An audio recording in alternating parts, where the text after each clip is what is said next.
pues buenas tardes. Estamos nuevamente aquí en nuestro seminario de los martes que ha organizado pues con muy buena forma el doctor José Ángel Vera Noriega, que es integrante de la Academia de Desarrollo Humano y Educación del Departamento de Psicología y Ciencias de la Comunicación.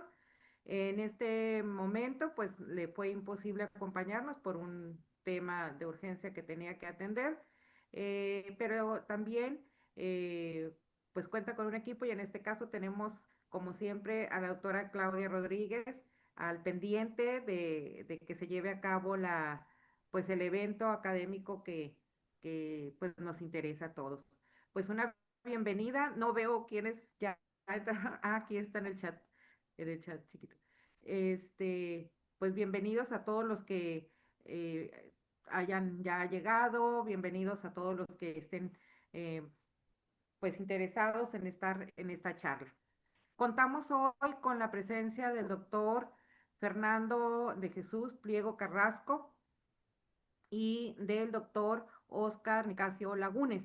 Ellos nos van a brindar una exposición muy interesante sobre una de sus obras que también con anticipación el doctor Vera las hizo llegar para que pudiéramos darle pues alguna lectura y que estuviéramos más familiarizados.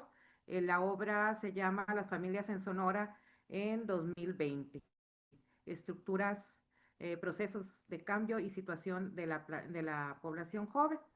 Esta obra la elaboraron ellos dos en conjunto y pues fueron también acompañados por pues un notable equipo técnico y asesores. Pues les damos la bienvenida, nuevamente les agradecemos, doctor, su presencia, doctor Fernando, es un gusto y muchísimas gracias, doctor Oscar, por haber hecho este contacto con el doctor Fernando y también pues en lo particular tengo el gusto de conocer al doctor Oscar desde que llegó a la Universidad de Sonora y me da mucho gusto que cada paso que da es un paso pues muy sólido. Entonces, pues que sigan los éxitos, doctor, y pues muchas gracias por darnos de su tiempo aquí. ¿Sí? Voy a leer un resumen de sus trayectorias, nada más para no perder la formalidad, y ya posteriormente ustedes iniciarán con la exposición, y después de esta exposición, pues ya nos platicará, ya daremos tiempo para que los compañeros hagan alguna pregunta. Hay algunos compañeros por ahí diciendo buenas tardes, bienvenidos todos. Bien, pues les comparto que el doctor Fernando de Jesús Pliego Carrasco es investigador de tiempo completo, titular B en el Instituto de Investigaciones Sociales de la UNAM. Su formación es doctorado en Ciencias Sociales con especialidad en Sociología y la llevó en el Colegio de México. Él es nivel C del PRIDE, pertenece al Sistema Nacional de Investigadores e Investigadoras, nivel 1. Su área de investigación son los estudios urbanos y regionales, y los temas de investigación son el cambio social y participación, los problemas sociales y la desorganización social. Tiene dos proyectos vigentes de investigación. Uno es el Observatorio Internacional de las Familias y de la Política Familiar, y otro se denomina Ciudadanía, Democracia y Dinámica Familiar.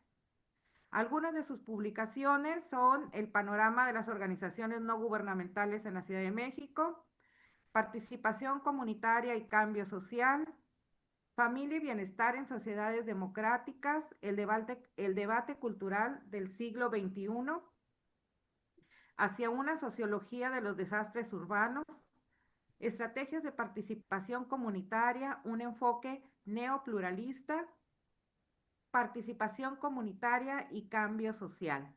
De veras que al leer cada uno de los títulos y tratar de enterarse, pues se antoja devorarse dos que tres porque uno requiere conocer de esta temática. Muchísimas gracias, doctor, por estar aquí. Ay, muchas gracias a ustedes por la invitación. También les comento que nos acompaña el doctor Oscar Nicasio Lagunes. Él es profesor investigador de tiempo completo y coordinador de la licenciatura en Seguridad Pública. Ay, no, no, no es cierto. Ya es secretario académico del Departamento de Sociología y Administración Pública de la Universidad de Sonora. Su formación de doctorado es en Ciencias Sociales por el Colegio de Sonora. Él también es investigador nacional, nivel 1, y sus líneas de investigación y su trabajo académico son alrededor del tema de derechos humanos y democracia, derechos humanos y seguridad pública, desempeño institucional de los organismos públicos de derechos humanos. Y algunas de sus publicaciones, precisamente una de ellas es La familia en Sonora 2020, estructuras, procesos de cambio y situación de la población joven. Otra de las publicaciones es La política de seguridad pública en México desde los derechos humanos. Otra publicación, Hechos sin derechos, estudios de casos en derechos humanos, de la deconstrucción a la confección de lo humano, es otra publicación, y los nuevos dilemas de la democracia en México. Son algunas de sus publicaciones y que bueno, pues ya nada más para darle pase a la exposición que nos van a compartir, pues eran algunos datos. Muchísimas gracias de nuevo a todos los compañeros, eh, compañeros de estudio, compañeros de este grupo que se ha armado en torno al seminario, pues bienvenidos. Muchas gracias, doctores. Pues adelante con la presentación. Muchas gracias, doctora Leticia. Son 20 minutos cada uno de nosotros, ¿verdad? Sí. Entonces yo comienzo nada más la presentación y después nos sigue el doctor Oscar y después yo regreso. Nada más una corrección, soy investigador titular C en el Ah, bueno, instituto. Sí, me sí. quedé desactualizada. Una Sí, disculpa. pues miren, les vamos a hablar de esta investigación que hicimos conjuntamente y que se está haciendo en otros 16 estados del país. Ya tienen los cuadernos correspondientes: Coahuila, Ciudad de México, Estado de México, Jalisco, Tamaulipas, etcétera. Entonces, detrás de esta investigación, del libro, del cuadernito que ustedes conocieron, Las familias en Sonora en 2020, está lo que hemos llamado la perspectiva de familia en Sonora. La perspectiva de familia, el concepto lo retomamos que venía del trabajo social de Estados Unidos desde los 60 y después se empezó a desarrollar cuando se trata de estudiar el impacto de la organización de las familias en el funcionamiento de la sociedad. Entonces, un grupo de académicos ya en el año 2012, ya hace 13 años, elaboramos una pequeña definición. Si le puedes pasar una, Oscar. Y entonces, la perspectiva de familia aquí está definida, así la definimos.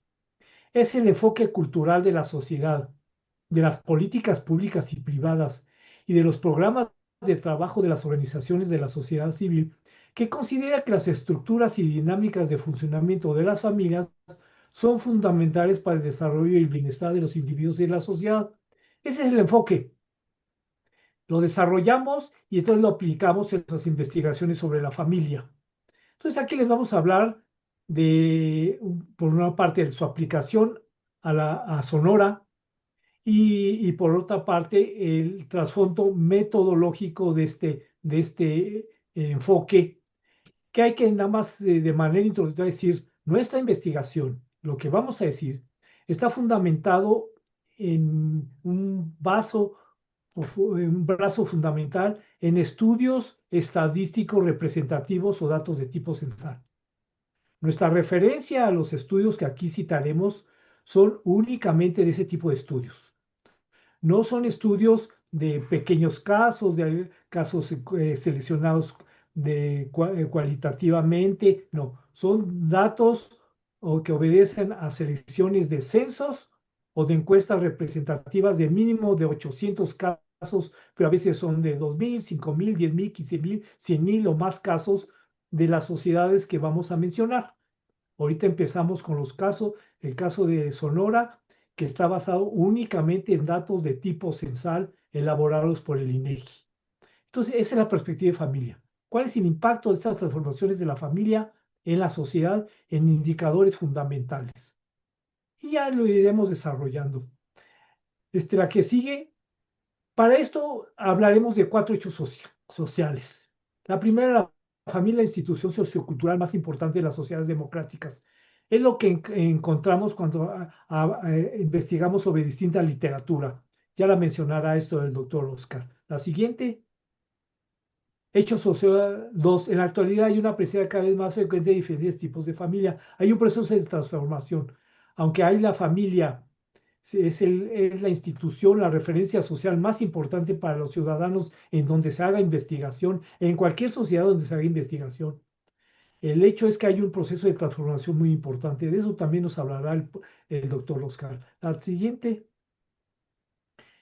Hecho social 3. Las familias de tipo diferente tienen consecuencias diferentes en el bienestar de niños y adultos.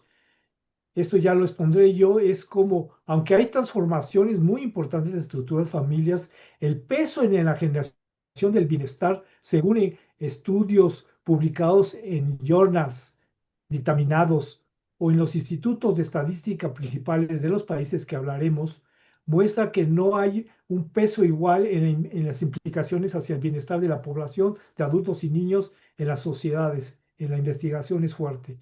Y el cuarto hecho social es que en las democracias el vínculo de pareja entre hombre y mujer es lo determinante en la vida de familia. Es lo que también aparece de los estudios de corte estadístico y censal que se hace.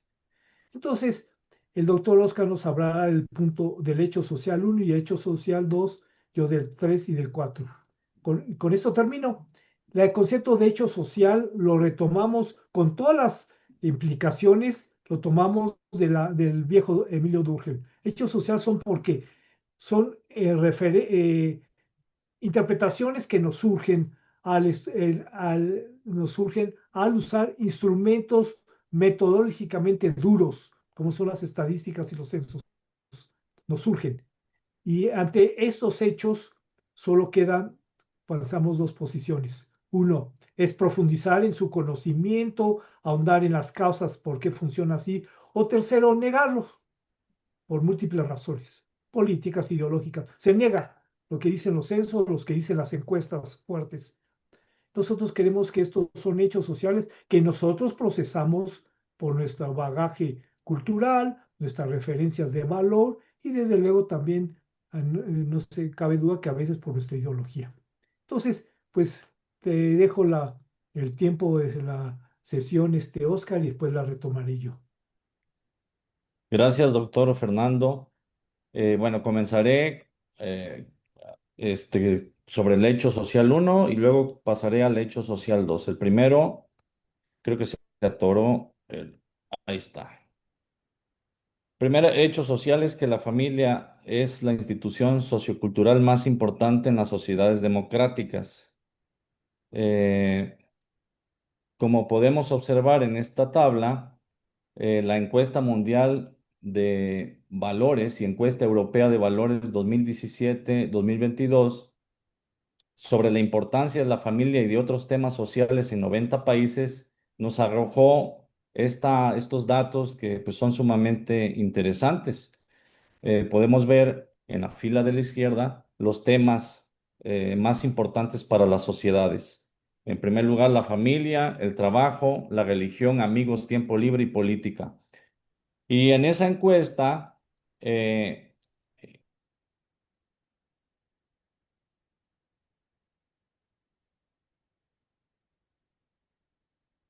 era muy importante, era prácticamente lo más importante. Eh, el trabajo, el segundo tema también de mayor relevancia con el 57.7% de los encuestados, calificó como muy importante. En tercer lugar, la religión con el 37.0%. Enseguida, los amigos.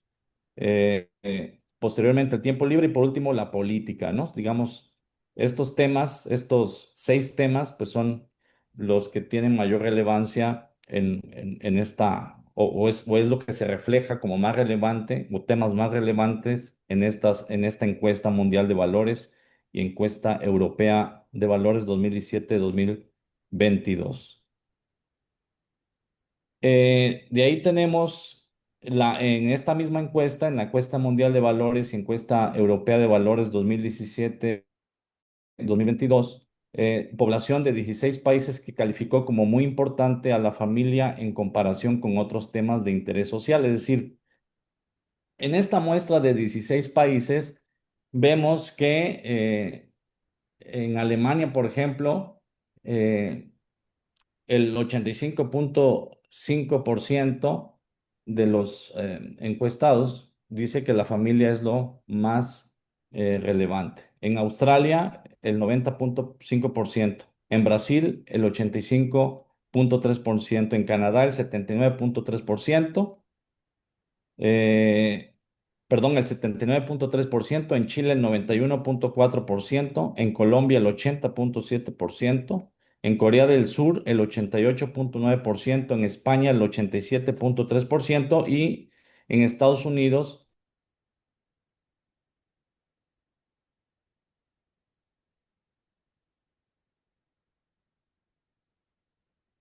el 91% es norteamericana, ¿no? Y de ahí siguen, como pueden ustedes ver, otros temas, ¿no? El trabajo, la religión, pero el principal es la familia en esta muestra de 16 países.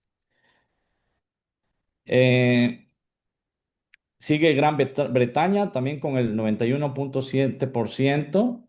En Países Bajos 77.6%. Japón 92.2%. Perdón, 92.8%.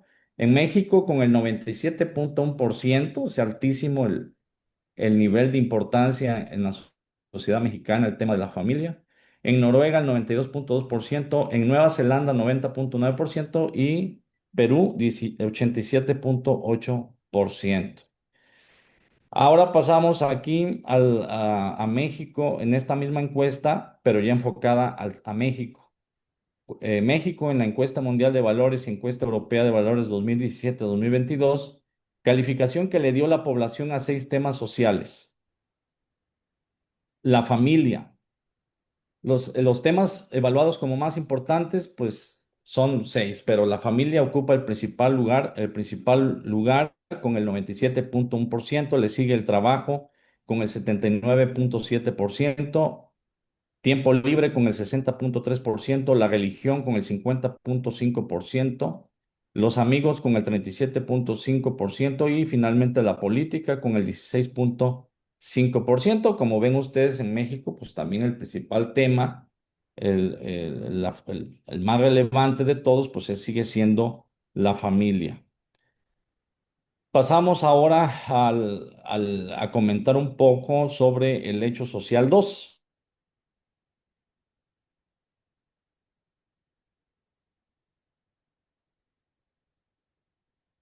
En la actualidad de diferente tiene la familia, ¿no? No, la familia no es una estructura estática, sino que es dinámica y eso se puede ver claramente, pero dentro de ese dinamismo hay algo que permanece, que es justamente lo que reflejan los datos. De esos cambios que hay algo que se mantiene o se ha mantenido como una constante.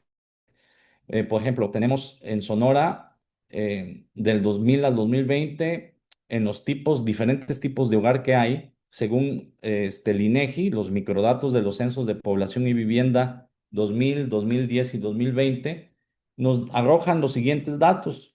Por ejemplo, según el tipo de hogar, por ejemplo, los hogares formados por jefa sola y familia, en el 2000 era el 14.67%. En el 2010 el 16.08 y en el 2020 el 18.36% de las familias estaban integradas de esa manera. Luego, jefe solo y familia, en el 2000 el 4.76%, en el 2010 el 4.37% y en el 2020 4.75%. En el siguiente tipo de hogar es la pareja casada. Vemos que en el 2000 era el 56.00% de la población tenía el estatus de casado. Luego en el 2010 45.77% y en el 2020 el 40.00%. Como vemos hay un descenso ahí. Luego viene pareja en unión libre. En el 2000 era el 16.19% de la población encuestada. En el 2010 el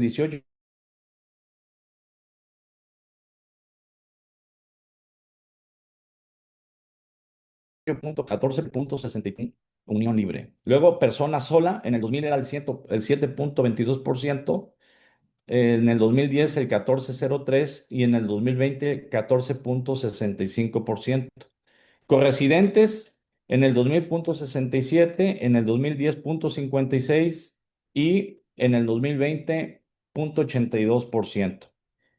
Poligamia probable, en el 2000 era el 0.40% de la población entrevistada, en el 2010 el 0.39 y en el 2020 el 0.02. El otro tipo de hogar que son las parejas del mismo sexo, en el 2000 no se tienen datos, en el 2010 el 0.40 por ciento de la población entrevistada dijo formar una pareja del mismo sexo y en el 2020 el 0.76%. No especificado 0.8% en el 2000, en el 2010 0.24 y en el 2020 0.01. Pasamos ahora a ver el asunto de la población casada y en unión libre de 18 a, 20 de 18 a 29 años de edad en Sonora del 2000 al 2020. Y vean ustedes cómo en el año 2000 el 29% de la población de 18 a 29 años de edad se encontraba en casada. Y luego vemos cómo en el 2010 hay un descenso a 22.4% y finalmente en el 2020 al 12.1%. Del 2000 al 2020 bajó de 29.9% al 12.1%. La acción de ese grupo etario, una reducción tremenda de la población casada. Luego vemos digamos, las parejas que tienen bueno, que están en unión libre. Hay un crecimiento. En el 2000, el 18.7 de la población de 18 a 29 años de edad se encontraba en unión libre y vean ustedes el incremento en el 2010 al 21.2, pero en el 2020 aumentó al 25%. Entonces hay un crecimiento importante de la población, un porcentaje importante del 2000 al 2020 de la población que se encuentra o digamos que se divorcia. Vemos ahora en el caso de México de 1985 al 2022, cantidad de divorcios por cada 100 matrimonios. Como podemos ver, en 1985 solo 6 de cada 100 matrimonios pues se divorciaban, ¿no? En 1990, el 7.2. En 1995, 5.7. En el 2000, 7.4. En el 2005, 11.8. En el 2010, 15.1.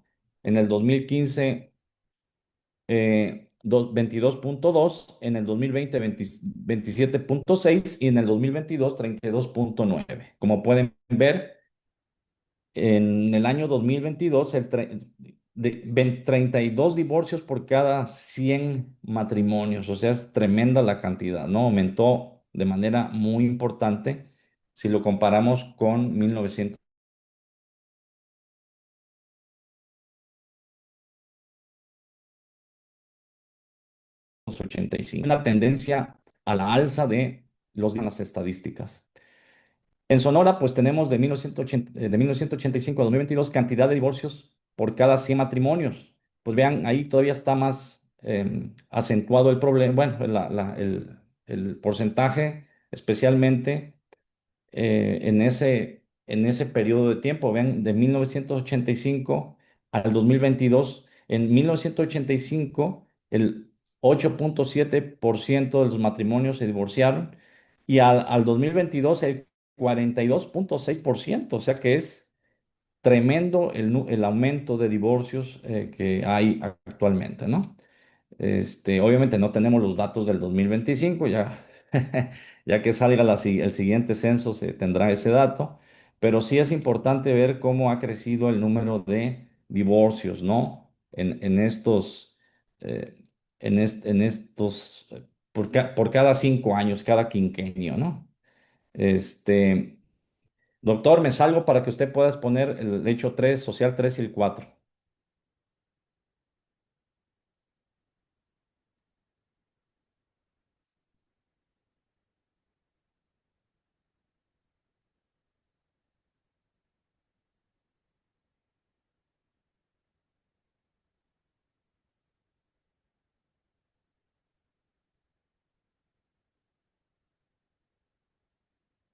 Bueno, ¿sí se oye? Bueno, entonces hay un proceso de transformación muy importante en las estructuras de familia. Los datos que se presentaron son de los cambios de hogar, son de los jefes de esos hogares.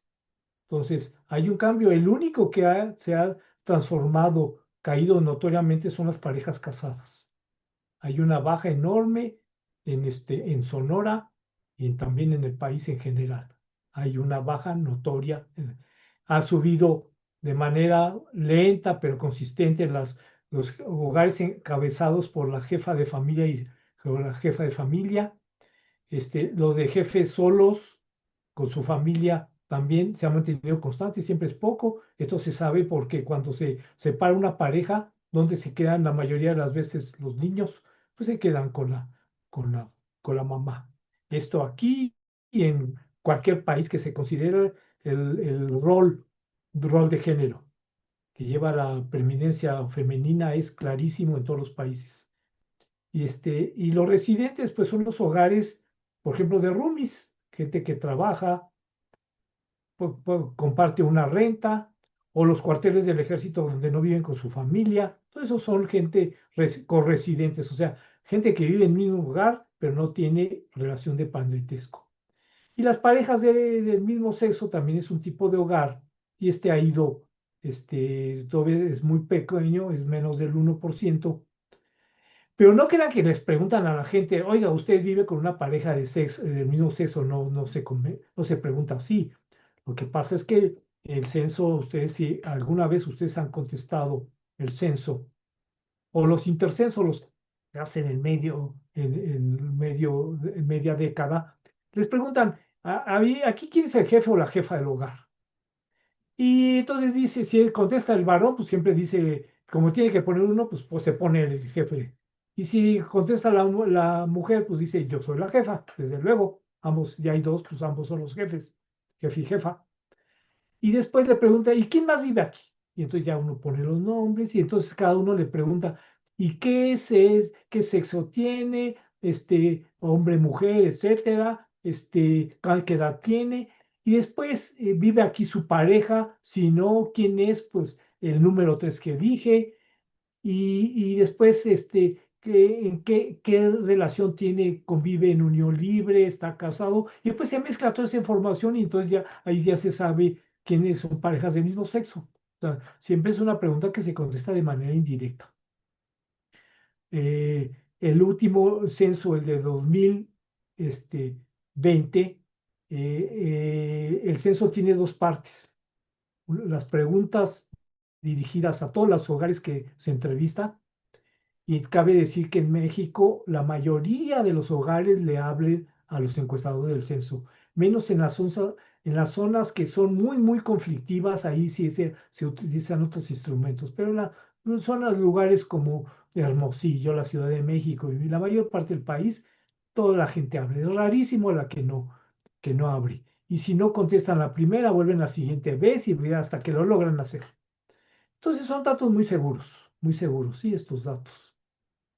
Pero entonces tenemos esos hechos. Y la pregunta que surge es, ¿qué implicaciones tiene eso?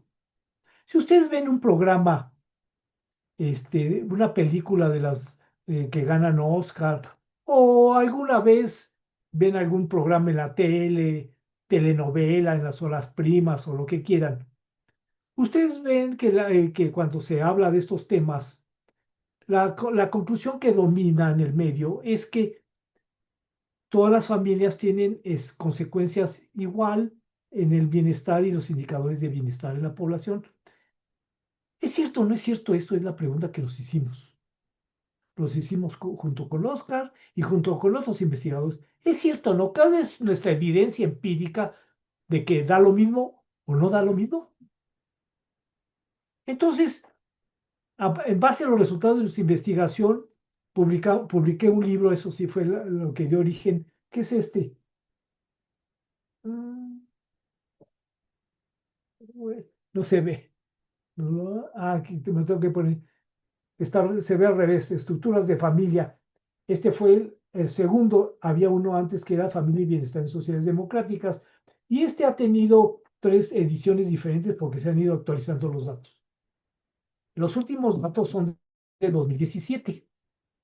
Empezamos con 350 estudios que encontramos, y en la actualidad, en 17, teníamos 589 estudios científicos. De este libro va a aparecer una actualización a principios del próximo año y ya tenemos alrededor de 900 estudios. ¿Qué estudios son? Deben ser publicados en revistas académicas o en entidades oficiales. En México, pues es sobre todo el INEGI, ¿no? Aunque también el Instituto Nacional de Psiquiatría publica encuestas, y mi instituto de la UNAM también publica encuestas. Pues son fundamentalmente estudios publicados en revistas académicas, o sea, papers, y en entidades oficiales. Son, y son de 16 países democráticos. Entonces, la primera edición, la que fue del año 2012, eran 13 países, ahorita vamos en 16. La edición de principios de 2026 va a ser de 18 países. Entonces hay información de Alemania, Australia, Brasil, Canadá, Chile, Colombia, Corea del Sur, Estados Unidos, España, Holanda, aquí se debe decir Países Bajos, Japón, Noruega, Nueva Zelanda, México, Perú y Reino Unido. Son los 16 países que teníamos en 2017. En la nueva edición va a aparecer Italia y Francia. Todos están basados en encuestas representativas. De 800 casos o más son datos de tipo censal. Encuestas representativas, o sea, son muestras polietápicas, aleatorias, etcétera, todo lo que se hace cuando hay una buena muestra. Y son datos de 1995 a 2016. Empezamos en 1995 porque la primera publicación que hicimos fue en 2010 y eran 15 años que la perspectiva de Ortega y Gasset dice que es la generación que se forma en un ambiente común, porque en aquella época pues, primaria, secundaria y preparatoria común, ¿sí? 15 años, inicios de preparatoria. Ahora le hablan que la generación boom, que las millennials, Z, etcétera. Bueno, sí. Y después la fuimos actualizando, entonces saltamos de 2010 a 2016. Entonces, ya es la tercera edición y la cuarta la vamos a hacer el próximo año. Esta es la base conceptual. No tenemos estudios basados en 40 casos, en 30, en 20 seleccionados de manera cualitativa. No, tiene que ser muestras representativos o datos de tipo censal. Eso es muy importante. En esta publicación que ustedes pueden consultar, la que les dije, pueden bajar de una página www.familystructure.org, pueden bajar el libro y ver toda la base conceptual que tiene. Bueno, metimos toda esa información de estos 589 estudios en un programa en IBM SPS y obtuvimos alrededor de 6.800 de registros de valor estadístico. 6.800. Porque unas publicaciones solo traen un dato y otras traen 5 o 10. ¿Sí? Entonces, total, encontramos 6.800 registros. Metimos todas las publicaciones que encontramos en el tiempo que teníamos que publicar porque no lo podíamos seguir. Entonces, metimos todos. Dijeran lo que dijeran mientras que cumplieran esos requisitos metodológicos. Muestras representativas y de valor nacional o multiregional. Eso es muy importante. Aquí faltó decir, deben ser estudios basado en encuestas representativas o datos de tipo censal, de valor multiregional o valor nacional. Y entonces, al meter todos esos registros, miren lo que obtuvimos. Y por eso este estudio después es muy polémico. Dice, tendencia general de los indicadores de bienestar en los matrimonios hombre y mujer y en los hijos que viven con ambos padres, papá y mamá, en comparación con los demás tipos de familia. Bienestar mayor y significativo, 76.9 de los registros de información lo dicen. Bienestar menor, 2.6. Así, 35 veces es la diferencia. Esto hay que leerlo como un partido de fútbol, por ejemplo. O sea, de cada 100 partidos, las familias integradas por hombre y mujer, y donde los niños viven con papá y mamá, tienen un bienestar mayor y significativo estadísticamente. Bienestar mayor y no significativo, 14.4, o sea, 14.4 partidos ganan, pero no es significativo estadísticamente. Punto 8 no es significativo. Bienestar menor y no significativo, 5.3 partidos, y bienestar menor y significativo, 2.6. Este es el dato fuerte. Como ustedes ven, esto pesa mucho. Yo personalmente vengo de una familia encabezada por mamá sola, ¿sí? Y mi mamá se quedó con 7 hijos, la mayor tenía 12 años y la menor 4 meses. Entonces pero esta es la evidencia, esta es la evidencia. No es que nos guste o no nos guste, es un hecho social. Después, si analizamos cada indicador, fíjense, en educación, 71 contra 2.3, los estudios muestran que los niños hasta secundaria, cuando viven con papá y mamá, tienen mejor rendimiento de escritura, las pruebas de PISA, y renuncian menos a la escuela, se salen menos, 71 contra 2.3. Seguridad física. Los estudios muestran de varios países que cuando las parejas se casan hay menos violencia contra la mujer, 79 contra 2.1. Que hay experiencias de violencia, ya veremos un poquito más adelante si hay, y frecuentes. Pero hay mucho más experiencias de violencia contra la mujer en parejas que cohabitan en unión libre. Relación padres-hijos, 67 contra 2.2. Cuando papá y mamá viven, se encargan de los hijos, tienen varios estudios muestran que es más fácil que se distribuyan las actividades.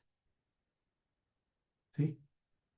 Y a ver, tú te toca esto, tú te toca aquello, etcétera. Aunque hay parejas autoritarias, mucho patriarcalismo, etcétera, pero es más frecuente observarlo, más frecuente. Y esto aquí en Australia, en España, en Estados Unidos, en Brasil y en donde se haya hecho estudios. Funcionamiento de las parejas. Pese a los frecuentes problemas en las parejas casadas, y ya los mencionó el doctor Oscar, los divorcios aumentan. Sin embargo, los problemas y los conflictos son más frecuentes en las parejas que cohabitan en unión libre. 87 contra 2.8. Salud sexual y reproductiva. Los embarazos adolescentes aumentan notoriamente cuando las niñas no viven con papá y mamá, y no solo con mamá. ¿Sí? Eso lo muestran los estudios de manera consistente. Salud mental. Los niños que viven con papá y mamá tienen menos casos de depresión, ansiedad, etcétera. Igual los adultos también tienen eso frecuentemente, pero es más frecuente cuando se divorcian y se separan, hay más problemas eh, de ansiedad y depresión y otras características de este tipo, sin que deje de haber en parejas casadas, pero hay significativamente más. Salud física. Este es sobre todo el varón. El varón casado se cuida más que el varón que cohabita en unión libre. Evita menos los excesos de los viernes, cuida más las bebidas, etcétera, en términos estadísticos. Como la familia es más estable, con parejas casadas y niños viviendo con papá y mamá, mejora los ingresos y el trabajo, 87 contra 1.8. Y esto, cuando uno ha investigado, yo estuve mucho tiempo investigando ambientes populares. Fue era mi tema de investigación 20 años antes que este de familia. Entonces iba uno a un asentamiento popular y estaban las familias ahí, todos con carencias, precariedad. Pero en esas carencias, los que tenían familias estables tenían en promedio mejor nivel de vida. También eso se encuentra. Como la familia se está mejor la vivienda, baja la cantidad de adicciones, 73 contra 3, y el bienestar subjetivo mejora. Aunque suene como chiste, pero una vez, las familias parejas casadas y niños viviendo con mamá, en las encuestas notifican que mejoren niveles de bienestar. ¿Sí? Bueno, esto es lo que encontramos. Y les pongo y esto lo encontramos en todos los países que investigamos. Alemania 81 contra 1.2. Australia 79 contra 0.6. Brasil 70 contra 3.8. Canadá 84 contra 3.1. Chile 78 contra 0, aunque hay pocos estudios en Chile. Colombia 56 contra 3.6, aunque hay pocos estudios. Corea del Sur 73 contra 2.6. Y digo pocos porque ahí sí le peiné todo lo que encontré. España 66 contra 8. Estados Unidos 77 contra 1.4. Gran Bretaña 80% contra 1.8. Países Bajos 72 contra 3.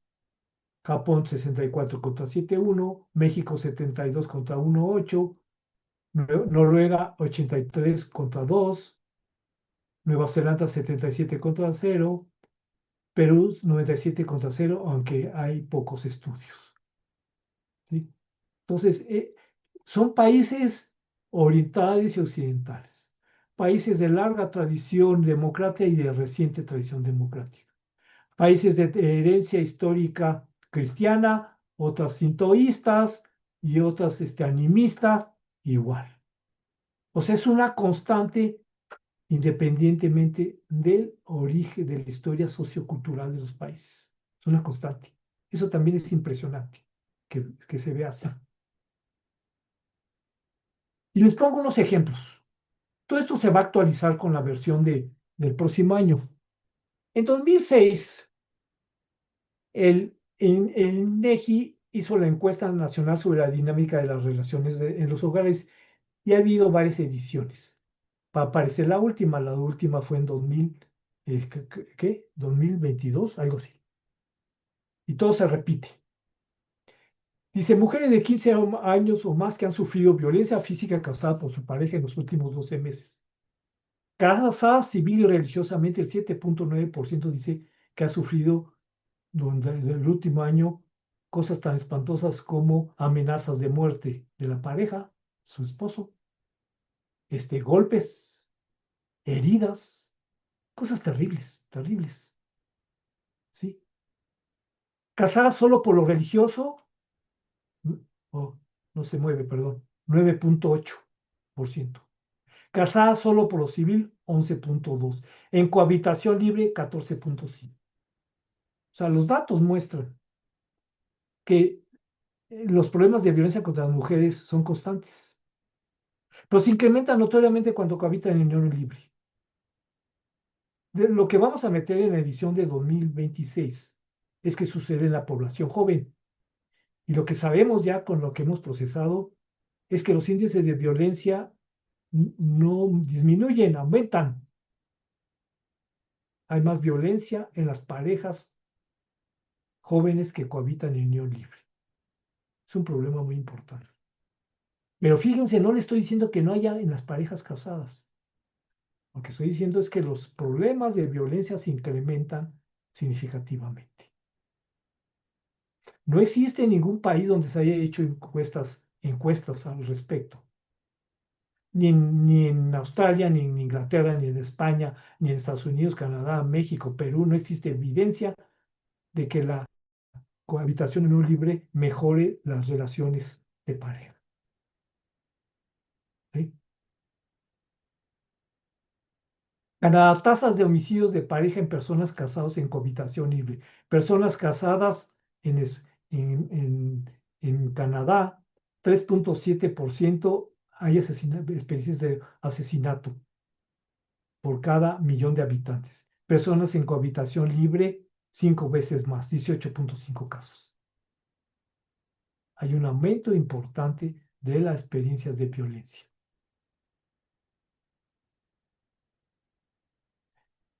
Esta encuesta que ustedes ven la manda a hacer cada determinado tiempo el Congreso de los Estados Unidos. Y la de 2006 dice diferencias proporcionales del abuso sexual contra niños en los distintos tipos de familia.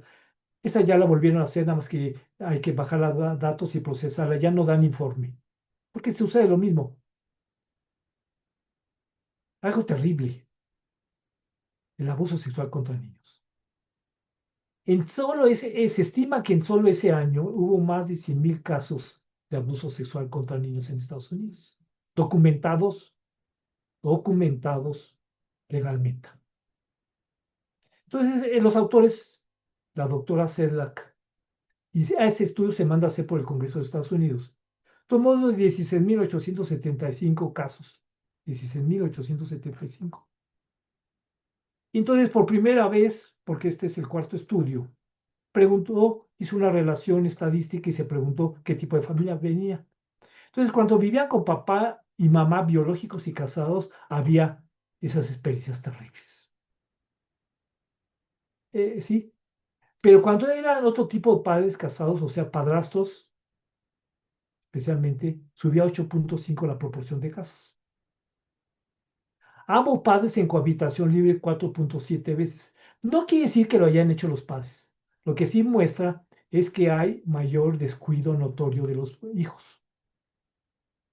Cuando era un padre biológico o legal, o sea, eran adoptados los niños, o era su papá, y otra persona en cohabitación libre, o sea, la mamá, generalmente vivía con el novio, por usar un término, pero no era padre legal de los hijos, 19.7 veces la proporción de casos.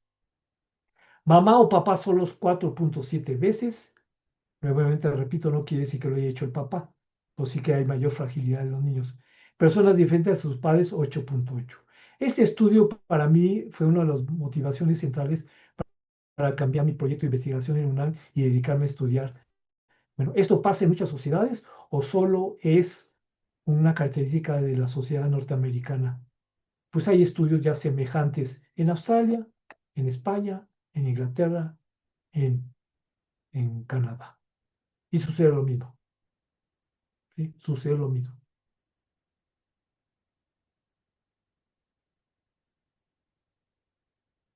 Noruega, 1982-2004. Niños y jóvenes que han cometido delitos documentados oficialmente según su tipo de familia. Noruega está catalogada, según distintos indicadores, como una de las 5 sociedades con mejor nivel de bienestar en el mundo, según la OCDE y otros. Cuando los niños viven con papá y mamá, 8.9 cometen algún tipo de delito. Robos, allanamientos de moradas, peleas callejeras, venta de drogas, etc. Pero cuando viven con otro tipo de familias, padres divorciados, separados o solos, con segundas nupcias, etc., 21.5% han cometido delitos. Si eso es en Noruega, que tiene buenos sistemas de salud, de justicia, etc., de ocio, ¿qué se espera en nuestros barrios populares de nuestra querida América Latina de México? ¿Sí? Cuando muchos padres se tienen que ir al otro lado para mandar el pago, el gasto diario, porque no alcanza o no tiene oportunidades en nuestro país. Es de esperarse un aumento. Pues así, en Noruega, que no hay ese problema, también es notorio. Deserción escolar en adolescentes que cursan secundaria. Es un estudio que estuvo realizando la Universidad Iberoamericana y otros, siguiendo a la población varias veces, mismos entrevistados. Cuando los niños vivían con papá y mamá, 9% había desertado de la secundaria. Cuando su mamá se había divorciado, separado, 17% le pasaba lo mismo. Entonces, esto encontramos. Y ante estos hechos solo quedan dos posiciones. los asumimos críticamente, independiente de nuestra experiencia que nos haya pasado a nosotros, en nuestra experiencia de hijos de familia o nuestra experiencia de adultos en pareja. O resultan tan duros que mejor los negamos o los contradecimos. Ese es el reto, ¿sí? Es el reto. ¿Por qué el matrimonio entonces entre hombre y mujer está cantando en estas investigaciones? Es lo que nos preguntamos. Y nuestra respuesta en términos generales es que no es el matrimonio entendido como un evento burocrático, la firma de un contrato legal, ¿sí? Ni es el matrimonio reducido a boda, todo esto es secundario. Esto no explica la diferencia. Lo que explica la diferencia que hemos encontrado en las investigaciones es la presencia del matrimonio entendido como institución antropológica, esto es como comunidad en sentido pleno. Cuando un matrimonio se constituye como una comunidad, ¿sí? Y esto significa, ¿sí?, como, como una vivencia significativa en el presente, así como una promesa en el largo plazo que permite crear una comunidad de gran importancia. Dice, una comunidad donde se característica es el vínculo conyugal, o sea, el sentimiento de amor mutuo, la relación sexual, la ayuda mutua y la paternidad. Cuando se constituye una comunidad así, en sentido antropológico, genera mucho más bienestar. Y esta comunidad también se puede generar incluso con gente no casada legalmente. Se llama matrimonio natural. Bueno, algunos lo empezamos a llamar así. Cuando un hombre y mujer establecen un vínculo de comunidad conyugal, en sentido sexual, amor mutuo, paternidad. El vínculo es tan fuerte que se refleja estadísticamente en todos estos indicadores. Si el matrimonio se entiende como un papel y un momento de un contrato legal, ese matrimonio son de todas esas diferencias que encontramos, igualdad, que también hay violencia, etcétera, etcétera. Y el matrimonio natural o la comunidad antropológica conyugal también se puede establecer entre una pareja que no tiene formalizado su vínculo conyugal, pero ha establecido la solidaridad y la ayuda mutua y la relación sexual y el quererse de manera sustancial. Esto es muy fuerte. Por estadísticamente llegamos a las encuestas, pues se le pregunta, ¿está casado? Y la gente entiende que hay papel, o no estoy casado, es que no hay papel, etcétera. Pues entienden el concepto de el matrimonio entendido como comunidad antropológica de vida. Esto es lo que encontramos detrás de esta investigación y lo que nos gustaría seguir exponiendo. ¿Sí? El último hecho es que en las cuatro, y con esto ya termino, en las sociedades democráticas el vínculo de pareja entre hombre y mujer es lo determinante. ¿Por qué? Porque el 99% de los hogares encabezados por pareja están integrados por un hombre y una mujer casados o viviendo en unión libre. Y las parejas del mismo sexo solo conforman entre el punto 15 y el 1.22. Y esto lo encontramos en todas las sociedades, estos datos los vamos a actualizar. En Alemania, el punto 3, o sea, 3 casos de cada 1000, según el Buró de Estadística de ese país en 2009, estaban formados por parejas del mismo sexo. En Australia, punto 7, o sea, 7 casos de cada 1000, según la Oficina de Estadística del 2011. Brasil, el punto 15, según el censo demográfico. Canadá, punto 8, o sea, 8 casos de cada 1000, según el censo de población. Estados Unidos, el 1.2%, según la American Community Survey, que es una muestra de 3 millones de hogares y actualmente 4, sí, en 2014. Holanda, 1.22. Irlanda, 0.24 según el censo. México, 0.49 en 2010, aunque subió a 0.6 en 2020. Nueva Zelanda, 0.71 y el Reino Unido, 1.20. Entonces, lo que nos queda claro es que la pareja formada por hombre y mujer, la que determina el bienestar y los problemas de bienestar en las sociedades democráticas. Y con lo siguiente termino. Y ante este hecho resulta patético que las políticas de nuestros federales de nuestro Estado mexicano y que de casi todos los estados, entidades federativas, no tienen una política orientada a mejorar el vínculo familiar entre hombre y mujer. No lo tienen, ausente. Tienen cosas muy importantes: bajar la violencia, proteger a la mamá sola con niños, ¿sí? Apoyar a las familias pobres, en fin. Pero una política orientada para que los hombres aprendan a ser solidarios y cuidar y ser comprometidos claramente con su pareja femenina. No hay. Y al revés, para que las mujeres puedan tratar de construir mejor una relación de equidad, de ayuda mutua en su vida familiar, tampoco lo hay. Es lo patético. Está ausente una política con perspectiva de familia. Y los estados que tienen algo, como el de Nuevo León, uno de los municipios, Garzazada, en Aguascalientes abrieron una Secretaría de la Familia.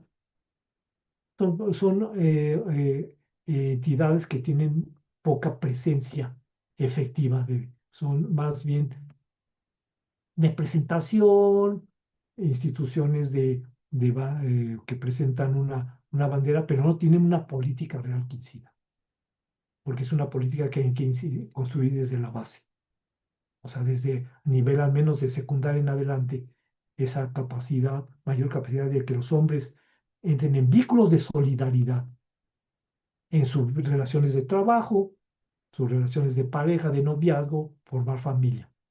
No hay. Y al revés también, de la mujer hacia los hombres. Pues esto es lo que trae en nuestro libro que hicimos, una parte importante y lo que queríamos plantearles a ustedes. Y ya se acabó el tiempo.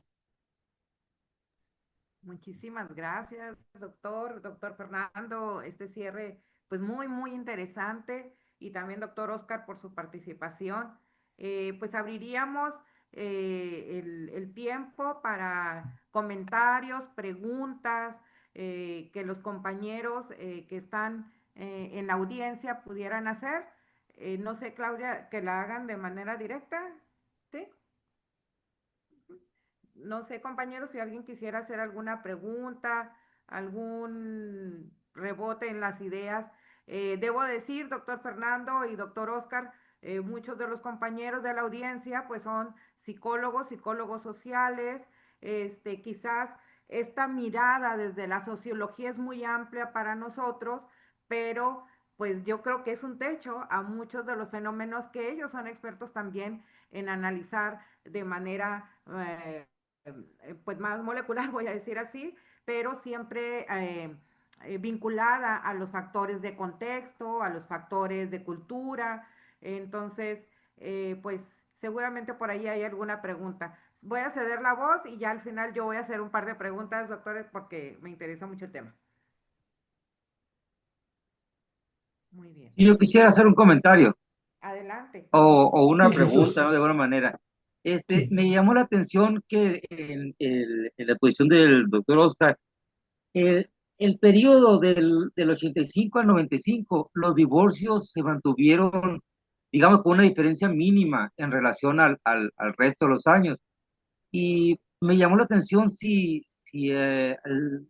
dieron cuenta o cuál será la causa, por qué en ese periodo se mantuvo la diferencia tan reducida en comparación al resto, ¿no? Esa sería mi duda. ¿Tú quisieras decir algo, Oscar? Lo tienes apagado.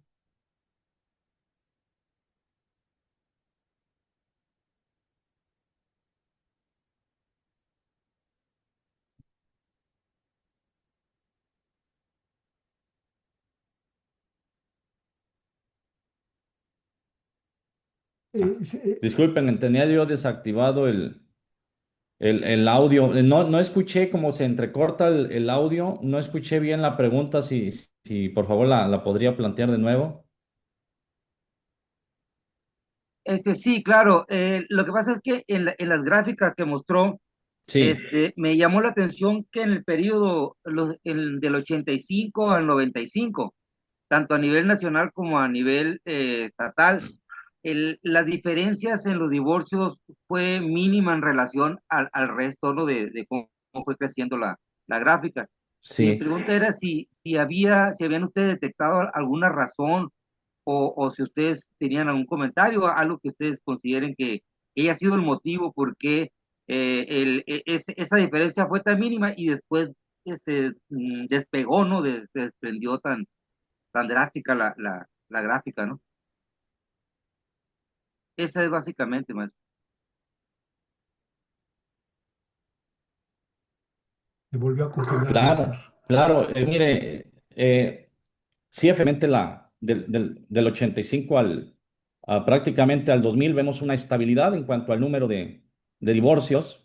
No, no hay una fluctuación importante. Ya la cosa empieza a dispararse a partir del 2000. Ya vemos un crecimiento importante. Pienso yo que se debe a las diferentes reformas que va habiendo en términos de legales para facilitar los divorcios, pero estos datos el doctor Fernando tiene mejor conocimiento de ese asunto porque se ha metido mucho allá esas cuestiones detalladas. No sé, doctor Fernando, si podría ampliar la información al respecto. Sí, efectivamente tiene con cambios legales que tú señalas, pero yo señalaría dos sin decir que son los únicos, otros dos sin decir. Uno es que hay un cambio notorio en la mujer que trabaja, que tiene capacidad de cierta autonomía, aunque sea limitada, en su vida económica, en su vida familiar. Cuando vive una situación de violencia, desatención, descuido, o sea, en su pareja, más fácilmente decide tomárselo la vida de manera sola, ¿sí? O sea, genera un margen de libertad. Eso sí es cierto. Entonces hay mayor educación, entonces se tiene más capacidades de mercado y, y más conciencia de la propia dignidad humana y menos tolerancia a situaciones irregulares. Eso sí, eso es clarísimo. Esa es una variable importante. Este, pero también entra que ese dato de que se vuelve exponencial coincide con el advenimiento de la sociedad digital. ¿Sí? O sea, cuando empieza a ver el Internet, el acceso a las redes y todo eso, la posibilidad de construir una vida familiar, de tener hijos, y se tiene acceso a métodos de control natal, se vuelve por primera vez en la historia humana, una cuestión de decisión libre, ¿sí? Antes de los métodos de control natal, del deseo, o sea, del gustarse o del vínculo sexual, etcétera, seguían necesariamente los hijos. Cuando vienen los métodos de control natal y en México se empiezan a expandir poco a poco, los que somos ya mayores, cuando con Echeverría la familia pequeña vive mejor, etcétera. Y después eso fue un avance, fue un impacto, no digo un avance, porque yo estoy dándole una calificación cualitativa, fue un impacto enorme.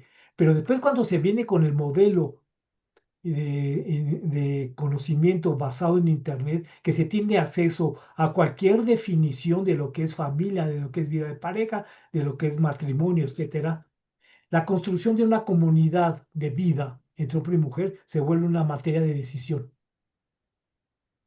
libre, ¿sí? Y entonces en esa perspectiva cambia totalmente los anclajes tradicionales para construir familia. Ese para mí es una variable fundamental que hay que estudiar. Quien espera que que una familia de mi edad, ¿sí? Ya entrando a la tercera edad, que espera que porque yo vengo de una familia desunida, pero sí he tenido un matrimonio estable, con todos los altibajos. Si yo esperaría que porque fuimos así mi esposa y yo, nuestros hijos van a ser así, estamos perdidos. Porque ahora para transmitir una tradición, una perspectiva de la vida familiar, Se necesita una creación consciente de la expectativa de la relevancia. Entonces, en la sociedad digital abre la necesidad de que los padres, según su tradición o según su jerarquía de valores, puedan formar conscientemente a sus hijos en esos valores y en esa perspectiva. Y ustedes saben perfectamente, como formadores, psicólogos, maestros, etcétera, que la mayoría de los padres no estamos preparados para una educación de nuestros hijos de ese nivel. No estamos preparados. Y no digo yo después de los 60 años. Bueno, yo me formé, es diferente, pero digo personas como yo. Tampoco los muchachos de 25 años, 30 años, 35, tampoco tienen la formación para poder transmitir una cultura de manera consciente y reflexiva. Entonces, ese es un cambio de época. O sea, los medios digitales de comunicación y de información implican en la formación de las familias un cambio de época. Y quien no puede asumir conscientemente la formación de sus hijos, no puede transmitir su perspectiva de valores, a diferencia de las sociedades tradicionales. ¿Sí? Este cambio se fue dando en Europa progresivamente, pero nos llega abrumadoramente y se vuelve un problema general, porque en la mayor parte de las sociedades sucede eso. En las sociedades relativamente abiertas, con medios de comunicación abiertas. En otras hay otro cambio. En China, la política de un solo hijo tuvo un efecto enorme que lo quieren revertir, pero no han encontrado cómo lo van a revertir. En los países musulmanes no se da el fenómeno de este tipo, pero estamos hablando en economías más abiertas, está eso. Entonces, ese es un cambio muy importante, Jesús, ¿verdad? Que hay que tomar y analizar, pero apenas empieza la producción en ese sentido. A ver los grandes cambios culturales que está trayendo la sociedad de la información. Una primera gran obra pues fue la de Castells, Manuel Castells, sí, la sociedad de la información, pero de ahí han venido otras cada vez más, más importantes. Bueno, eso sería una explicación, una variable importante. Hay otras desde luego.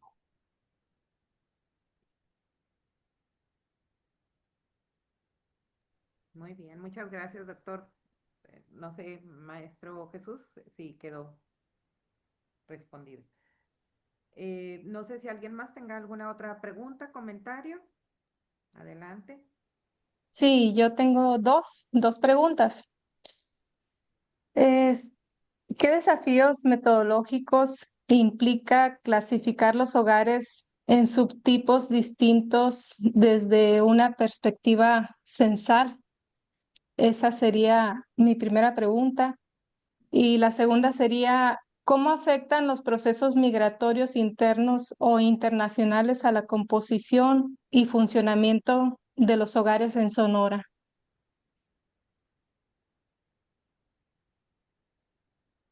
Bueno, sobre la primera, en el libro que ya tienen de Sonora, y es la perspectiva analítica general del libro, la perspectiva de familia.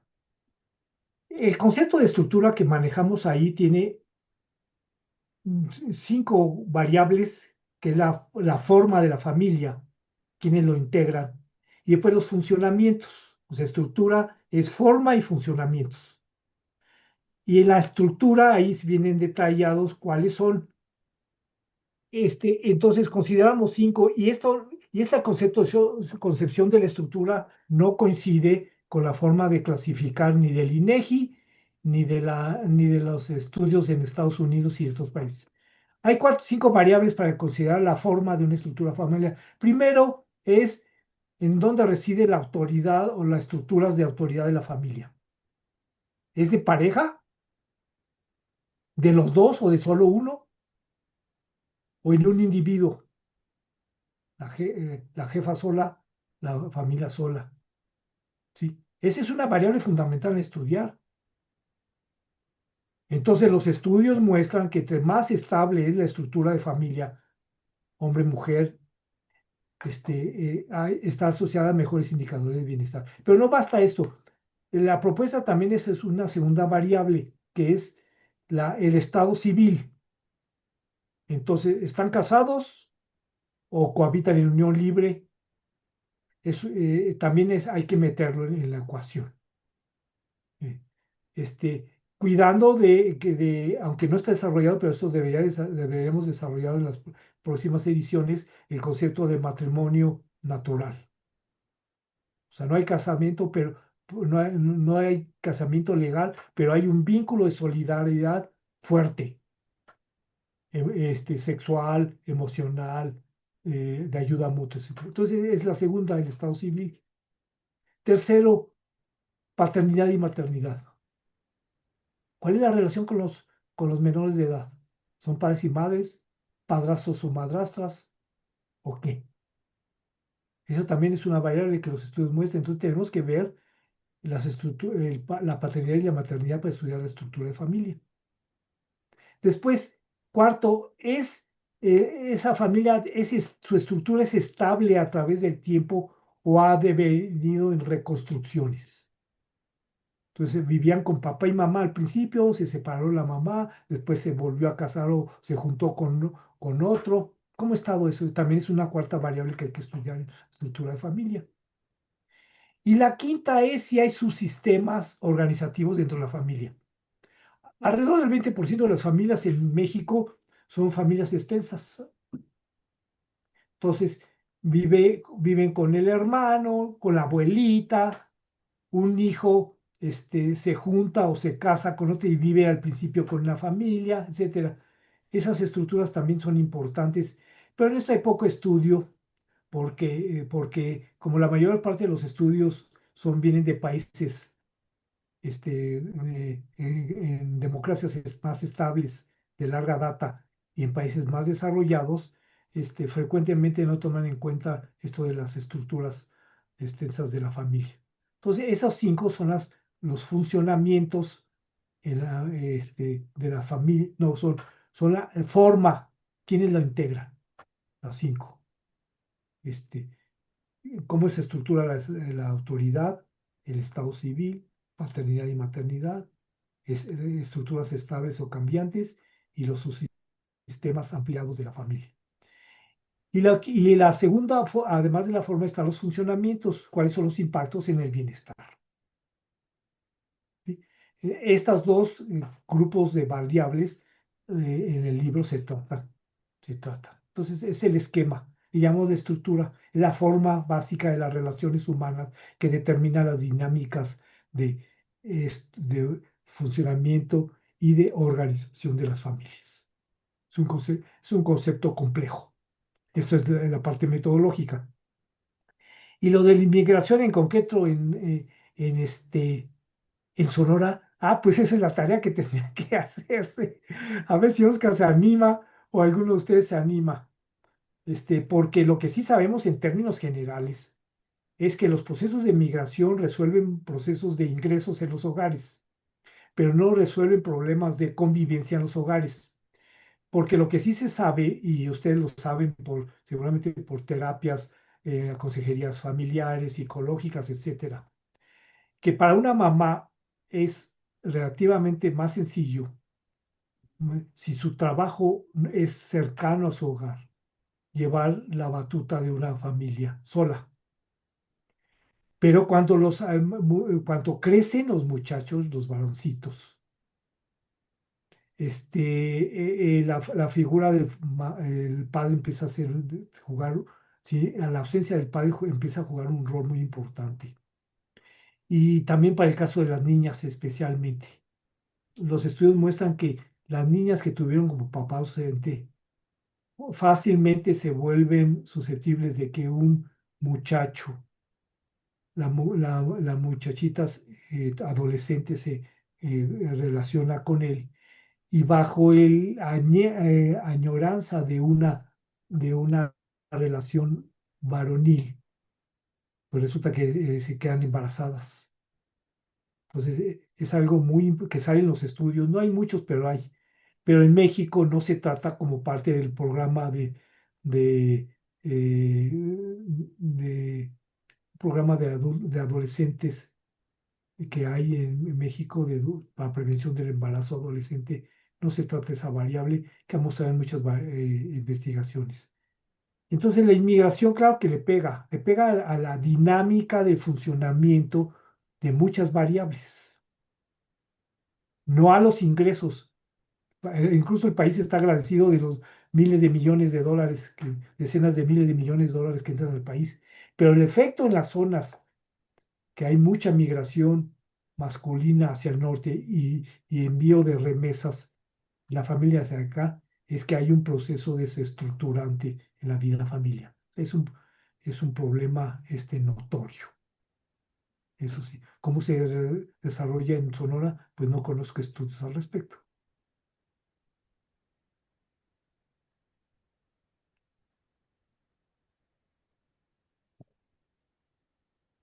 Pues sí, sería una tarea pendiente y lo interesante también de la investigación, ahondar sobre ese aspecto, cómo impacta el término, la migración sobre la estructura familiar. Si eso tiene correlación o tiene que ver con los divorcios también, en la medida que incrementa o se incrementan la- este, pues el número de quienes migran año con año buscando mejorar su situación económica, ¿no? Pero de que sí hay un impacto negativo, eso creo yo que eso es de sentido común, ¿verdad? Pues muy bien, muchas gracias, doctora. No sé si tenga algún otro comentario. Oh, gracias, agradecerles a los doctores las respuestas. Muchas gracias. Pues bueno, pues no sé si ya nos estamos acercando al final. Me gustaría hacer un comentario, una pregunta también. Este, pues al leer las diferentes tablas que nos presentaron y la importancia que tiene la estructura de la familia, pues desafortunadamente noto también que la misma estructura de la familia se convierte en una condición de desventaja para algunos niños por los mismos datos que nos está ofreciendo. Y eso me recuerda a algunos estudios que he estado revisando últimamente sobre desigualdad social. Y muchas veces la desigualdad social la buscamos en las situaciones que no son imputables, por decir algo, a los niños, a los que van a acceder a la educación. Trabajo más esos temas. Y hablamos del contexto, cuando queremos hablar de desigualdad social, pero veo con alarma que muchas veces, o por lo que estoy entendiendo, es que la desigualdad puede empezar incluso desde la familia, desde cómo se estructura, desde cómo se concibe, y casi que me cae una losa encima, porque es el papel tan importante de quien va a configurar una familia, de que no ser la familia el propio nicho de desigualdad para esos niños que luego pierden oportunidades en la escuela, ¿sí? Sí. Ya no son, decía por ahí un autor blanco, seguramente el doctor también lo conoce, Emilio Blanco y Garrido, eh, que la desigualdad de oportunidades son esas diferencias en la probabilidad de acceder a un derecho, en este caso el de la educación, y qué impresionante entender que a veces las mismas familias vamos a ser ese factor de desigualdad para los niños. Entonces, Sí. pues yo lo quería poner en la mesa de todos los que están aquí, porque estudiamos esos temas y compartirlo con ustedes, porque nos abren los ojos también con relación a esa importancia de trabajar sobre las estructuras familiares. Decía el doctor, las políticas, ¿hacia dónde van las políticas ahorita? ¿Sí? Y cómo rescatan esta parte de que la familia es el apoyo para el niño que está accediendo. Quería comentarlo, doctor, no sé si puedan, quisieran darme su comentario o si ando muy equivocada. No, es que fíjate que hay una analogía entre las distintas instituciones y grupos sociales y la familia, y los principales grupos sociales. Si tomamos una empresa, ¿cuáles son las empresas exitosas? No las que no tienen problemas, sino de las que en sus cuerpos directivos, en el contexto de los problemas, buscan rehacer a través de distintas regenerías las condiciones de producción, de trabajo, etcétera, para solucionar problemas y moverse mejor en el mercado. Esa mentalidad de reestructurar el ámbito del trabajo a través de los equipos y los procesos de trabajo y los procesos administrativos es parte de una mentalidad central para sacar una empresa adelante. El empresario que se estanca ante los retos que presenta, pues está condenando a su empresa a perder, a desaparecer. Igual los partidos políticos, igual las áreas de gobierno y lo que quieran. Pero no sé por qué mentalidad. Bueno, sí, ahorita lo diré. En las familias parece que no es así. Reestructurar y profundizar una relación de cooperación y ayuda cuando empiezan las parejas es fácil si uno se abre a la asesoría, a la consulta familiar, el apoyo, la asistencia a cursos, es fácil. Pero cuando los agravios se van juntando uno tras otro, y se empiezan a dejar de querer, después prácticamente es imposible reestructurar eso. Y mucho más cuando empieza a haber violencia, o sí, o una pareja es infiel, y etcétera, etcétera. Pero es igual, eso es análogo al caso de una empresa. Si cuando empieza el problema se buscan las soluciones, con la ayuda de expertos, se pueden rehacer. Es muy fácil. Pero cuando ya están avanzados ya no se puede. Ya no se puede más que cerrar casi siempre el negocio, o sea, la familia. Pero ya están acumulados todo el daño que se ha hecho a los hijos. O sea, no surge después, surge cuando se empieza a elaborar la indiferencia, la violencia, pues sobre todo es la indiferencia emocional. O sea, el problema número uno de la familia, hay problemas de violencia, sí hay, y en un porcentaje bastante alto, pero el problema más grave es la falta de trato emocionalmente estable y de cercanía en la familia. Es el que más le duele a los niños.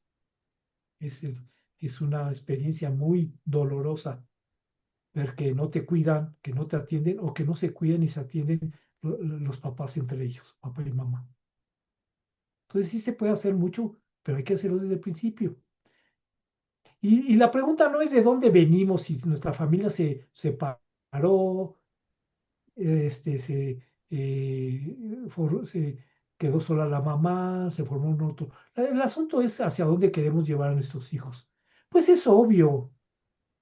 Lo que queremos es que nuestros hijos puedan llevar una relación de respeto, de cuidado y de atención solidario con su novia y después con su familia, su, su esposa, sus hijos.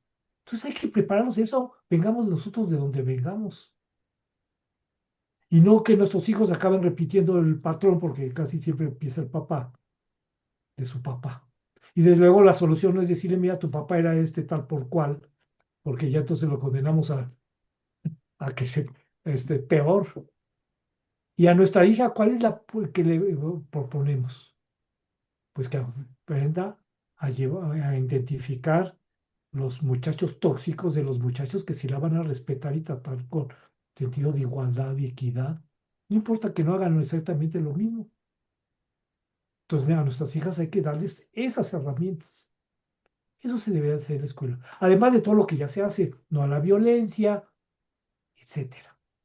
Entonces, se necesita aprender a que los muchachos entiendan que sus novias no son varones, una versión de varones, porque los hombres comunes, no preparados, tienden a pensar que como que la mujer es, ay, son muy nerviosas, se emocionan mucho. ¿Que no han ido a un partido de fútbol cómo se comportan los hombres? O sea, emociones cualquiera, pero las procesamos de manera diferente. Y las mujeres que no esperen que el varón se comporte exactamente como en ellas. ¿Sí? Dicen las mamás, oye hijo, al hijo del varoncito, ¿cómo te fue? Bien. Oye, ¿qué platicaste con tus amigos? Estuvimos platicando. Oye, ¿no le preguntaste a tu amigo cómo iba su familia, sus hijos? No, mamá, eso no es eso no lo platicamos los hombres. Bueno, a lo mejor sí lo debemos de platicar, pero el hecho es que no se acostumbra, entonces no podemos pedirle una respuesta igual que una niña. Ahora que podemos cambiar, pero hay que partir de constantes culturales, ¿no? Entonces se puede hacer mucho, pero hay que hacerlo. Y la escuela es central, la Muy escuela. bien, muchas gracias. Doctor, y una pregunta, en la obra La familia en Sonora en 2020, ¿por qué o de dónde salió la honrosa selección de Sonora? ¿Por qué Sonora como en uno de los estados? Porque tuvimos el gusto de conocer a Oscar. Ah, mira, Entonces dijimos, vamos a hacer la de Sonora. muy Y, bien. este, y ya lo hicimos, y igual lo hicimos en 16 estados. Ajá, Ahora se lo- supone que se iba a actualizar cada 5 años ajá. con el intercenso, Ah, ok. pero en 2025 no va a haber intercenso sino hasta 2030. Ah, ok. Entonces sí vamos a tratar de publicar al menos digitalmente los otros 16 entidades. Ah, ok. Sí, sí lo Sí, mencionó al sí, inicio, pero me quedé con la duda de, sí. pues, bueno, ¿y por qué? Con otros colegas, y esperemos en 2030 que me encuentres con salud, Oscar, para que hagamos la versión 2030 de Sonora. Claro, con la Y si me versión tengo mucha suerte, actualizada. haremos la edición 2040, pero eso ya va a estar muy viejito entonces, la de 2040, al menos la de 2030. No, muy bien. Bueno, pues muchas gracias, doctor. No sé si alguien más Claro. No, quiera, todavía va a estar, este, como un roble. Pero como un roble. hay que cuidarse porque si no, Sí, me da eh, autoinfarto cerebral. sí, ¿verdad? Bueno, ¿algún otro comentario? Ah, adelante, doctor, por favor. ¿Iba a decir algo? Doctor Fernando. Cualquiera de ustedes, de los que están presentes, y si quieren comunicar a mi correo, pliego@unam.mx, nada más pongan en asunto, pregunta a Fernando Pliego, pregunta al doctor Pliego, como me quieran, pero personalícenlo, Ujú. Pliego porque C. entonces sí les puedo contestar. Ujú. Porque si no lo personalizan, mi correo, eso no los abro. Solo abro los institucionales y los y de la gente que conozco y que me mandan una alusión personal, invitación a Fernando Pliego, invitación a Fernando, sí. Entonces, por si quieren, con mucho gusto. Muchísimas gracias, doctor. Muy bien. Bueno, yo cedo la palabra si alguien quiere hacer alguna otra pregunta y no sé si vamos a ir cerrando, doctora.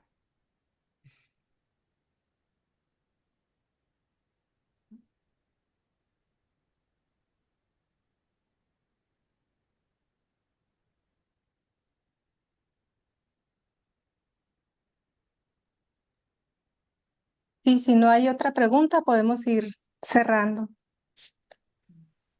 Pues muchas gracias a todos ustedes, a la universidad, por este amable espacio, a Oscar, Gracias a usted, amigo y doctor. compañero de estos vaivenes, y pues nos veremos otro día. Muchas gracias. Muchas gracias. Fue Muchas una gracias, tarde muy, muy agradable. Muchas gracias, doctor Oscar. Muchas gracias, doctor Fernando. Doctora Claudia, muchísimas gracias por todas las doctora. actividades. Y pues a todos ustedes que estuvieron aquí presentes, pues ya tuvimos nuestro noveno seminario y pues esperemos continuar. Pues que tengan buena tarde todos. Hasta luego. Hasta luego. Hasta luego, Gracias, muchas doctor gracias. Fernando, doctora Claudia, doctora Rosario, gracias. Hasta luego. Nos Una vemos. pregunta antes de irnos, para